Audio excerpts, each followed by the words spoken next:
ఆంధ్ర రాష్ట్రం భారతదేశంలో ఉన్నటువంటి టాప్ స్టేట్స్లో ఒక రాష్ట్రంగా ఈరోజు మన ఆంధ్ర రాష్ట్రం ఉందంటే దానికి ప్రధానమైనటువంటి కారణం ప్రజల జీవన ప్రమాణాలు పెరగడం.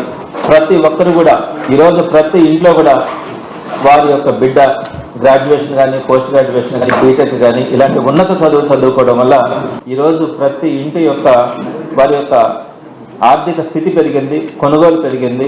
మొత్తం ఈరోజు సొసైటీ ఎంత కూడా డెవలప్ అయిందంటే ప్రతి ఇంట్లో కూడా చదువుకున్న బిడ్డలు ఉన్నటువంటి కారణం. దీనికి ప్రధానమైనటువంటి కారణం 2009లో వైఎస్ రాజశేఖర రెడ్డి గారు తీసుకొచ్చినటువంటి ఫీజు రియంబర్స్మెంట్ పథకం అన్నది ఈ మార్పుకు అంతా కూడా కారణమవుతుంది.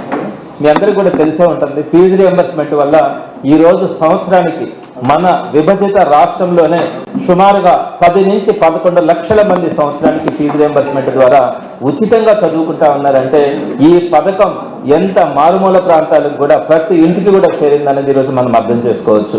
మీకు ఇంకొక విషయం కూడా చెప్తా ఉన్నాను. నేను గూడూరు కాన్స్టిట్యున్సీలో ఒక విలేజ్, ఒక మారుమూల గ్రామంలో నేను జన్మించడం కూడా జరిగింది.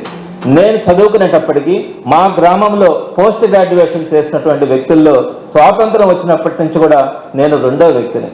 ఈ రోజు కనుక తీసుకుంటే ఈ ఫీజు రియంబర్స్మెంట్ పథకం వచ్చిన తర్వాత ఈ రోజు ప్రతి ఇంట్లో కూడా ఒక బీటెక్ స్టూడెంట్ కానీ, ఒక ఎంసీఏ స్టూడెంట్, ఒక ఎంబీఏ స్టూడెంట్ తయారై ఉన్నాడు.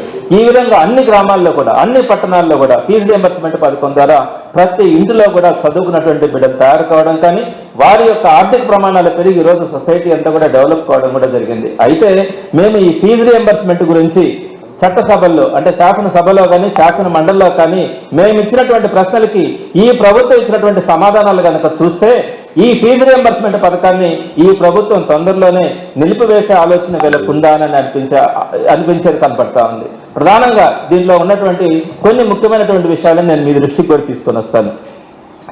మీ అందరికీ తెలుసు, ఫీజు రియంబర్స్మెంట్ కానీ, ఆరోగ్యశ్రీ కానీ, 104, 108 కానీ, ఫ్రీ పవర్ కానీ, నాడు నేడు కానీ, అదేవిధంగా జగన్మోహన్ రెడ్డి గారు తీసుకొచ్చినటువంటి ఫుల్ ఫీజు రియంబర్స్మెంట్ కానీ, అమ్మఒడి కానీ, ఈ పథకాలన్నీ కూడా ఎటువంటి రీఫార్మ్స్ ఈరోజు భారతదేశం అంతా కూడా దీన్ని అనుసరించేటువంటి పరిస్థితి ఈరోజు ఉంటే ఈ ఫీజు రియంబర్స్మెంట్, ప్రధానమైనటువంటి ఫీజు రియంబర్స్మెంట్ గురించి ఈరోజు కూటమి ప్రభుత్వం తీసుకున్నటువంటి కొన్ని నిర్ణయాలని ఏ విధంగా దాన్ని నిర్వీర్యం చేస్తా ఉన్నారన్న దాన్ని కూడా మీ దృష్టికి తీసుకొని వస్తాను. దాన్ని తీసుకొచ్చే ముందుగా 2019లో వైఎస్ జగన్మోహన్ రెడ్డి గారు ముఖ్యమంత్రి అయ్యే నాటికి ఆ రోజుకి కూడా టీడీపీ ప్రభుత్వం, అంతకు ముందున్నటువంటి 2014-19లో ఉన్నటువంటి టీడీపీ ప్రభుత్వం ఫీజు రియంబర్స్మెంట్ బకాయిల్ని సుమారుగా సంవత్సరంకి పైగా రిలీజ్ చేయకుండా విద్యార్థులను కానీ, కాలేజెస్ని కానీ ఇబ్బంది పెట్టేటువంటి పరిస్థితుల్లో జగన్మోహన్ రెడ్డి గారు వచ్చిన తర్వాత మొదటి సంవత్సరం 2019లో COVID-19 అనే పేరుతో ఈ ప్రపంచమంతా కూడా ఇబ్బంది పడతా ఉన్న క్రమంలో ఆయన 2019లో ముఖ్యమంత్రి అయిన తర్వాత ఏకంగా టీడీపీ గవర్నమెంట్ పెట్టినటువంటి ప్రతి పైసాని కూడా 1880 కోట్లని 2020 ఏప్రిల్ 28వ తారీఖున ఆయన రిలీజ్ చేసినటువంటి పరిస్థితి. కూటమి ప్రభుత్వం అంతకుముందు టీడీపీ ప్రభుత్వం పెట్టినటువంటి 1880 కోట్లని కంప్లీట్ గా సింగిల్ డేలో ప్రతి కాలేజీకి కూడా రిలీజ్ చేసినటువంటి పరిస్థితి. అదేవిధంగా వైఎస్ఆర్సీపీ ప్రభుత్వం ఏర్పడిన తర్వాత ఈయన ఫీజు రియంబర్స్మెంట్ రిలీజ్ చేసే రోజుకి 1 ఇయర్ బకాయిలు ఉంటే 2328 కోట్లను కూడా అదే రోజు రిలీజ్ చేసి మొత్తం 4208 కోట్లని 2020 ఏప్రిల్ 28వ తారీఖున అప్పటి టీడీపీ ప్రభుత్వం పెట్టినటువంటి బకాయిల మొత్తాన్ని అదేవిధంగా వైఎస్ఆర్సీపీ ప్రభుత్వం ఏర్పడిన తర్వాత ఉన్నటువంటి ఆ ఫీజు రియంబర్స్మెంట్ మొత్తాన్ని కూడా ఒకే రోజు కాలేజీలకు చెల్లించి సుమారుగా 20 లక్షల మంది విద్యార్థులకు అందరికీ కూడా ఆ రోజు రియంబర్స్మెంట్ రిలీజ్ చేసి రిలీఫ్ ఇచ్చినటువంటి పరిస్థితి.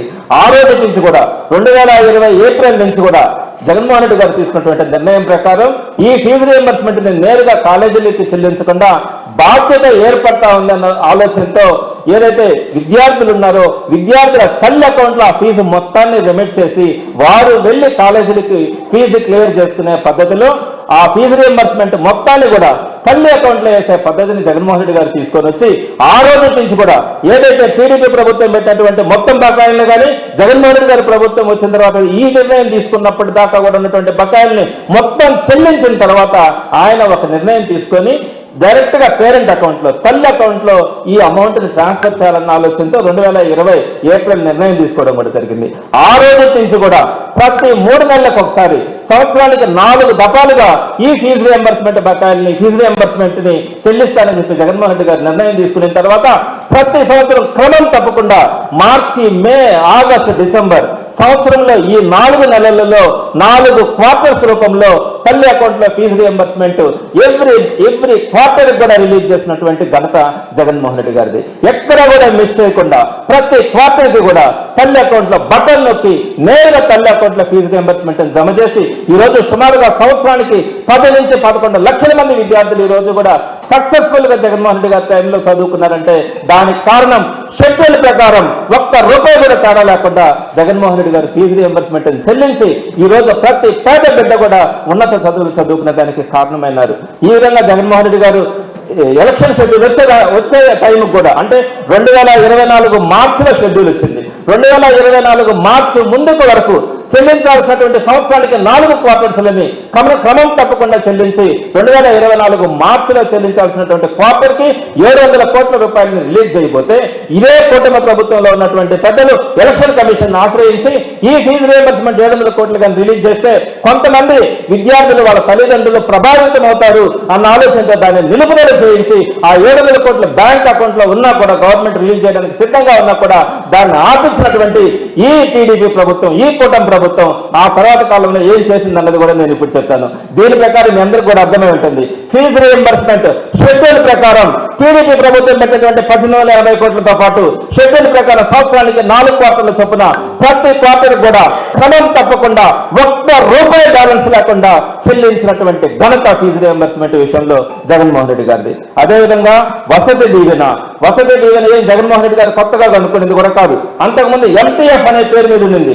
దాన్ని రీఫార్మ్ చేసి ఏదో 3,000-4,000 రూపాయలు MTF వస్తా ఉంటే ఒక 10,000 రూపాయలు డిగ్రీ స్టూడెంట్స్ కి, ఇంజనీరింగ్ స్టూడెంట్స్ కి అయితే ఒక 20,000 రూపాయలు ఇస్తే వాళ్ళు సంవత్సరానికి ఖర్చులకి వాటికి సంబంధించినటువంటి మెస్ బిల్లులకు కానీ వాటి హాస్టల్ బిల్లులకు కానీ వాటిని చెల్లించుకునేదానికి వసతి దీవెన పేరుతో ఒక 20,000 రూపాయలని బీటెక్ స్టూడెంట్స్ కానీ మిగతా వాళ్ళకి ఒక 10,000 రూపాయలు కానీ చెల్లించాలన్న ఒక మంచి మనసుతో జగన్మోహన్ రెడ్డి గారు దానికి పేరు MTF అనే దానికి పేరు మెయింటెనెన్స్ ఫీజుకి పేరు మార్చి వసతి దీవెనను తీసుకొని వచ్చి దాన్ని కూడా క్రమం తప్పకుండా ప్రతి సంవత్సరం ఏప్రిల్ నెలలో సుమారుగా 1000 నుంచి 1,100 కోట్ల రూపాయలని ఎవ్రీ ఇయర్ 2020లో రిలీజ్ చేశారు. 2021 ఫిబ్రవరి, 2022 ఏప్రిల్, 2023 ఏప్రిల్ ఈ విధంగా ప్రతి సంవత్సరం కూడా ఈ మెయింటెనెన్స్ ఫీజు అంటే జగనన్న వసతి దీవెనని క్రమం తప్పకుండా 1,100 కోట్ల రూపాయలని సుమారుగా 10 లక్షల మంది విద్యార్థులకి ఈ వసతి దీవెనని ఫీజు రియంబర్స్మెంట్ కు అదనంగా దీన్ని అంతా కూడా ఆ తల్లి అకౌంట్ లో వేసి ఎక్కడ కూడా ₹1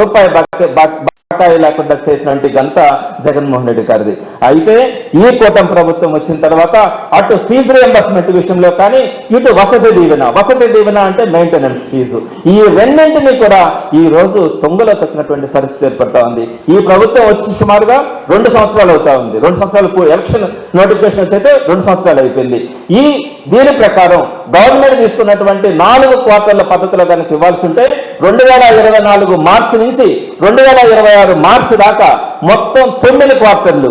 ఈ 2 సంవత్సరాలలో ఆ మార్చి నుంచి ఈ మార్చి దాకా 9 క్వార్టర్స్ ని వీళ్ళు రిలీజ్ చేయాల్సింది. ఒక్కొక్క క్వార్టర్ కావాల్సినటువంటి అమౌంట్ 700 కోట్ల రూపాయలు. మొత్తం ఈ 9 క్వార్టర్లకు సంబంధించి సుమారుగా 6,300 కోట్ల రూపాయలని ఈ 2 సంవత్సరాల్లో వీళ్ళు రిలీజ్ చేయాల్సింది. అదేవిధంగా ఇప్పుడు 2026-27 ఈ సంవత్సరం కూడా బడ్జెట్ పెట్టారు. ఈ బడ్జెట్ లో కూడా 2026-27 సంబంధించి కేటాయింపులు కూడా చేసినారు. అంటే ఈ సంవత్సరానికి కూడా ఇంకొక 4 క్వార్టర్స్ కావాల్సి వస్తుంది. ఈ సంవత్సరం పూర్తయ్యేటప్పటికి ఈ 4 క్వార్టర్లు